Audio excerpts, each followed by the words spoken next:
This channel does not promote any violent, harmful, or illegal activities. All content provided by this channel is meant for an educational purpose only.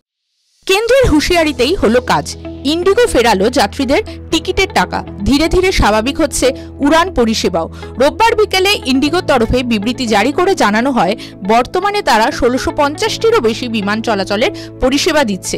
১৩৮টি গন্তব্যের মধ্যে ১৩৭টি জায়গাতেই সঠিক সময় পৌঁছানোর হার ৩০% থেকে বেড়ে ৭৫% হয়েছে। শয়ে শয়ে বিমান বাতিল করার পরেই ইন্ডিগোকে ডিজিসি নির্দেশ দিয়েছিল যাত্রীদের টিকিটের দাম রিফান্ড করার। এয়ারলাইন্সের তরফেও জানানো হয়েছে তারা ১৫ই ডিসেম্বর পর্যন্ত বিমানের টিকিট ক্যান্সেলেশন ও রিশিডিউলের ক্ষেত্রে সম্পূর্ণ ছাড় দেবে। ১ টাকাও অতিরিক্ত নেওয়া হবে না।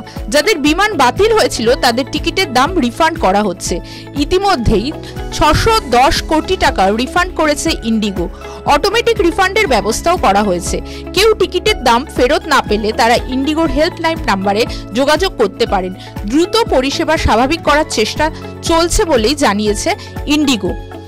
বিমান দেরিতে চলা বা বাতিল হয়ে যাওয়ার কারণে যে সকল যাত্রীদের থেকে তাদের লাগেজ আলাদা হয়ে গিয়েছিল তাও ৪৮ ঘন্টার মধ্যে ফিরিয়ে দিতে নির্দেশ দিয়েছিল ডিজিসিএ। ইন্ডিগো জানিয়েছে শনিবার পর্যন্ত তারা ৩০০০ লাগেজ ফিরিয়ে দিয়েছে যাত্রীদের কাছে।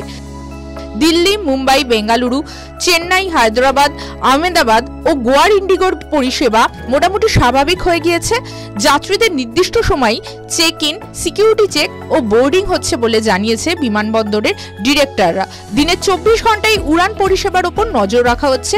যাত্রীদের সব রকমের সহযোগিতা করা হচ্ছে বলে কর্তৃপক্ষ জানিয়েছেন। টিভি9 বাংলা ডিজিটাল।